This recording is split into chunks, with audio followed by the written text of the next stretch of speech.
Hey everyone, Oisty T here from Good Evening Eorzea, and I'm back today to share with you some ideas that I'm putting together in order to prepare myself for Shadowbringers. It's a couple of little hints and tips that I feel would be beneficial for people, but feel free to ignore me and just go about how you want to do it.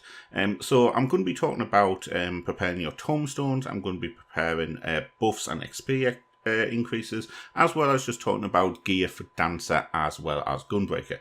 So in terms of preparing myself for Poetics, I've got my Poetics window on screen. So as you can see, I've got 358 Poetics, 570 Mendacity, and 392 Genesis.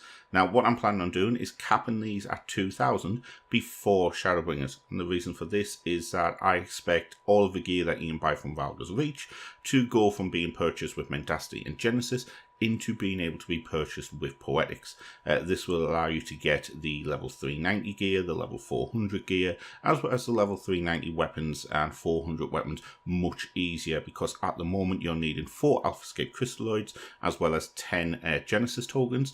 However, come Shadowbringers, I'm expecting the tombstone that you now purchase with crystalloids to be purchasable with 100 tombstones like they currently are for the level 60 ones, as well as the tokens being 40 apiece as opposed to 100 apiece like they currently are at level 60 versus level 70.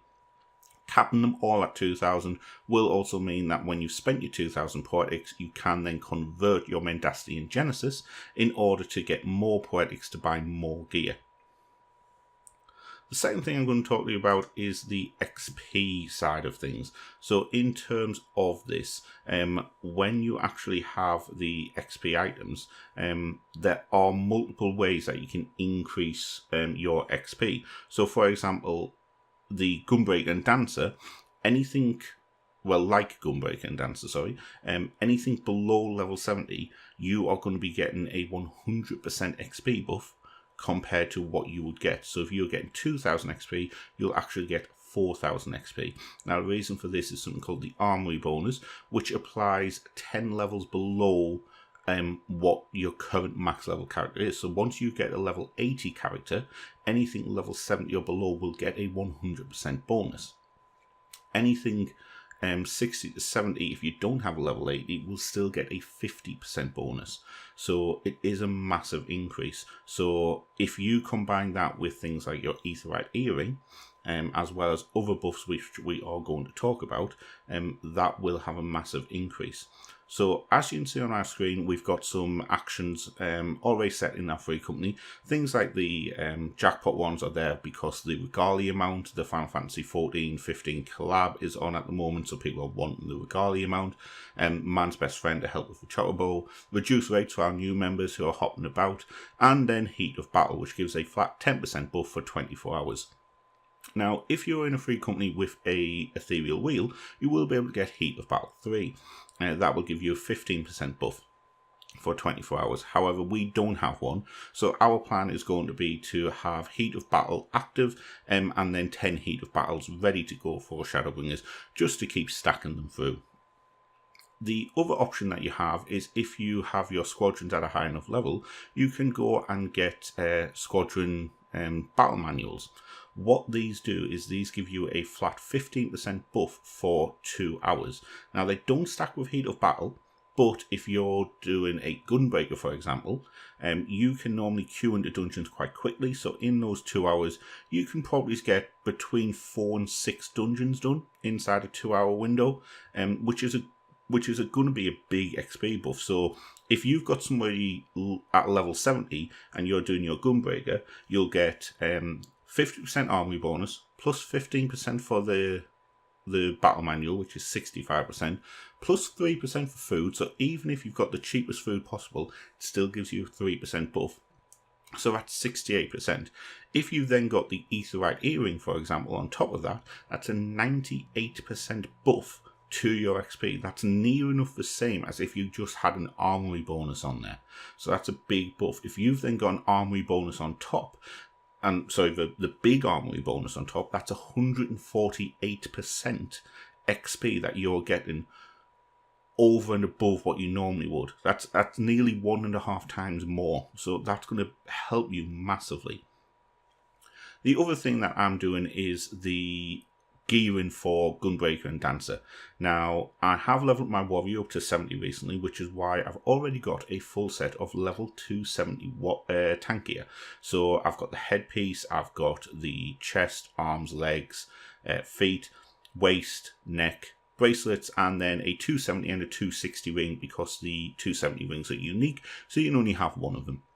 Now, the reason I don't have any earrings is that the Aetheryte earring will carry me up to 70, and that's when I'll be able to get some extra gear, which will also give me the XP buff. For my Dancer, I've went with Ranger and Bard and Machinist gear. Ranger gear? I don't know where that came from. Bard and Machinist gear. So again, I've got all of the left side pieces, the waist, the neck, bracelet, and I've currently only got one ring. Now, the reason for that is I did want to show you the differences. So you get a level 260 ring, and then you use one of the upgrade items. So in this case, it is a completely forgot the name of it. It's not a gob twine, it's not a gob dib, gob coat. The other two are what you use for the other ones. Yep, so it's a gob coat. So you take the gob coat and the ring to an upgrade item vendor in Eorzea. It upgrades you to a 270 ring, which will then mean you can buy another 260 ring. One of the other options is that you can take a quest in Eorzea, which allows you to go to Dunscape, defeat Proto Ultima. That'll give you an item which allows you to trade in for another 270 ring, so that's helpful as well. So as you can see, I've got 4 gob dibs for the waist, the neck, the bracelets and the ring. I've got 5 gob twines for the head, chest, arms, legs and feet, and then I've got 20 scripture tokens, 2 tombstones and 2 gob dibs. Now this is for the level 270 weapon. So you need a tombstone and you need a piece of and you need 10 tokens in order to get the 260 weapon, and then you take the 260 weapon along with a gob dib to the upgrade vendor, and that will give you a 270 weapon. 270 gear should carry you through to somewhere in the region of around about Bardham's Metal if you're doing if you're going to do it dungeon wise. And it could carry you a little bit further, but I would always suggest, especially for a tank, just to increase your survivability, look at maybe getting some newer gear, Bardham's Metal onwards. For a Dancer, it may do you up until maybe Dormer Castle, but also the other option you have as a Dancer is to ignore dungeons completely and go and do everything over in Heaven on High. Up yourself to plus 99.99 prior to Heavensward, prior to Shadowbringers, and then it'll be a much easier time for you to actually do going through Heaven on High. Anyway, thank you for listening. If you do have any questions, please feel free to put them in the comments below or find me on Twitter at Oisty T, FFXIV. However, until next time, thank you for watching. Please like, comment and subscribe.